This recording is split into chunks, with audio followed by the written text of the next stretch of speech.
Hello and welcome to Redpill Rundown. Hopefully you've seen my quick rundowns on fitness and strength training.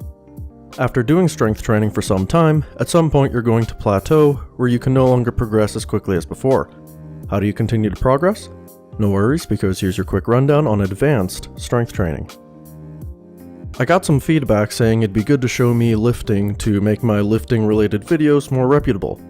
Fair enough, so here's a recent video of me bench pressing 315. Anyways, at this point in training, you're also probably starting to consider using some additional lifting equipment. Like any tool, lifting equipment can be very helpful, but should be used in the right time and place. The single best piece of gym equipment you can get is a good lifting belt. You can brace your core against the belt and typically get a bit more stability and strength in your lifts. At minimum, I recommend getting a cheap belt that is not Velcro, which typically is thin and has more material for your back than the front, and they tend to have 2 prongs instead of 1 for no reason, but that's not a big deal. Ideally, you should get a high-quality leather belt, single prong or lever, 3 or 4 inches wide all the way around, and 10 to 13 millimeters thick. There are many good companies that make lifting belts. Like with anything, you should read the product reviews before buying, but the belt I personally use is an Inzer leather single prong belt, 4 inches wide and 13 millimeters thick. If you can, try out different belts before spending $100 on one, as the differences in size and thickness, as well as prong versus lever, mostly comes down to personal preference. Link in the description for a very good article covering lifting belts in detail. Other popular equipment includes squat shoes such as Adidas Powerlift or Nike Romalos, lifting straps for deadlifts, wrist wraps for squats, bench and overhead press, chalk for grip strength, ammonia smelling salts for focus during a 1-rep max or a competition lift, knee sleeves for squats, your own barbell clips because of reasons you'll soon discover if you don't know already, bands or chains for all kinds of lifts, and microplates for continued strength progression.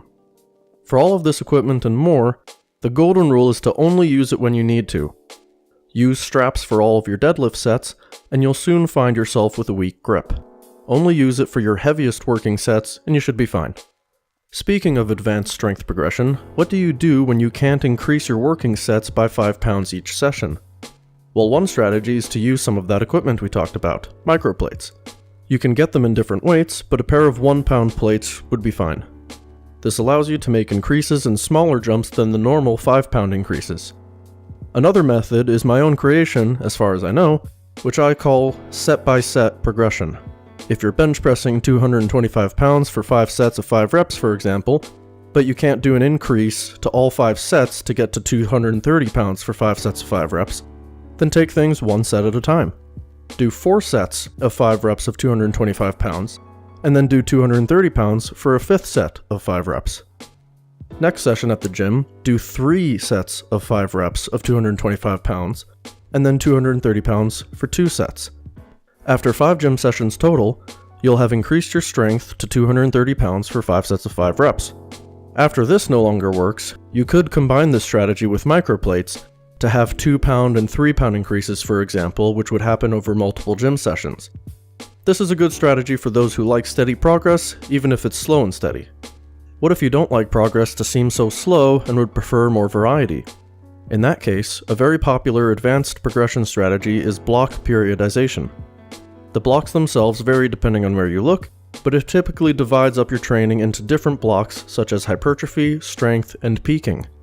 As a general example, you'd start out doing 3 to 5 sets of 8 to 12 reps for one of your primary lifts, continuing to increase the weight over the course of a month. Next, you could do a strength block where you change the routine to 3 to 5 sets of only 5 reps, continuing to increase the weight for another month. After that, a week or 2 for a peaking block, going heavy as high as 3 sets of 3 reps, or doing heavy singles and doubles like 5 sets of single reps, for example. By the end of all that, assuming other variables like diet, hydration, and sleep are in good order, you should be stronger than you were before. Here are some other quick tips. If you completely plateau, try deloading, where you either lower the weight in your working sets, or keep the same weight, but decrease the volume of that weight. You should also look into doing supersets and drop sets. I personally like finishing off my last lift of the day with a drop set. Do dynamic stretching before lifting, static stretching after, and don't be afraid to ask someone to spot you. If you'd like more information on strength training with fantastic data research to back it up, I highly recommend the website Stronger by Science, which I have a link for in the description. That's your quick rundown, links in the description, see you guys later.